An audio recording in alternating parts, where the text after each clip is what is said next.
আমি এখন আছি দেখতেছেন বর্ডারের এই পাশে, ওই পাশটা বাংলাদেশ, এই পাশটা ইন্ডিয়া। তো একটা সলা পরামর্শ করার জন্য আসছি। হচ্ছে আমাদের মেঘালয় রাজ্যের মুখ্যমন্ত্রী চোষা ওরফে চোষা। যাই হোক, তার সাথে আমার আজকে এখানে বৈঠক হলো প্রায় 24 থেকে 25 ঘন্টার মতো।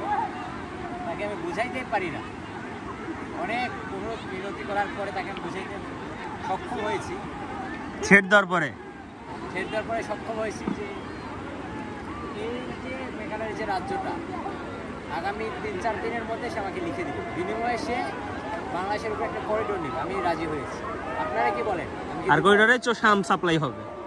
আর সে যে জিনিসগুলো চুষে খায় সেই জিনিসগুলো আমরা ফ্রিতে মানুষে নিচ্ছি। ওকে, আপনি আমাদের বাংলাদেশ থেকে ঘুরে আসেন। সাক্ষীতে আছি আমি, সাক্ষী বলেছিলাম দেখা হবে।